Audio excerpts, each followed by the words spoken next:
சினீஷ்க்கு வந்து ஜாமி சொன்ன மாதிரி ஒரு பிரச்சனை இருக்குது. அவன் எல்லார் பேரையும் தப்பாக சொல்லுவான். ஃபஸ்ட்டு லைனே தப்பாக போடுவான்.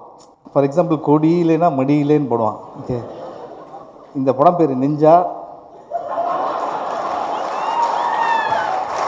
யாருன்னா உங்ககிட்ட கேட்டாங்கன்னா நிஞ்சான்னு தான் சொல்லணும், சரியா? நீ எதனா தப்பாக சொன்னால் நீயே மாட்டிப்ப, நீ தான் ப்ரொடியூசர். சார் இந்த பேர் எனக்கு இப்போ தானே தெரியும், நான் இந்த பிளான்லாம் பண்ணல சார். தயவுசெய்து எல்லாரும் பேரையும் காப்பாற்று. பட் ஆனால் சீரியஸ் நோட் என்னென்னா, சிவா பிரதர் சொன்ன மாதிரி எந்த ஒரு பேக்கப்புமே இல்லாமல் வந்து இன்றைக்கி வந்து ஒரு நல்ல ப்ரொடியூசராக வந்து நல்ல படங்கள் பண்ண ஒரு பெரிய ப்ரொடியூசராக வந்திருக்கான். I am so proud of you Sineesh. நான் ஓட தேங்க் வினீஷ். அப்படி கை காமிச்சிட்டேன். இங்கே வா எதுக்கு சொல்கிறேன், இங்கே வா. சினீஷ் பண்ணுறான் நீங்கள் நினைக்கிறீங்களே, அதில் பாதி இவன் தான் பண்ணுறான். அவன் தம்பி வினீஷ், சினீஷோட தம்பி வினீஷ். அவனுக்கு நிறைய டிஃப்ரென்ஸ் இருக்குது. அதில் ஒன்று முக்கியமான டிஃப்ரென்ஸ், இவன் ரொம்ப நல்ல பையன். அப்புறம் தலையில் முடி இருக்குது. ஓகே.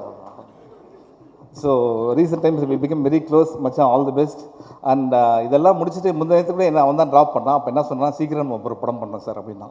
அப்படி வச்சேன். பெல்ட்டு வாங்குறது, ட்ரெஸ் வாங்குறதுக்கு ஒரு வருஷம் பண்ணுறான். நம்ம கதை 28லன்றான்.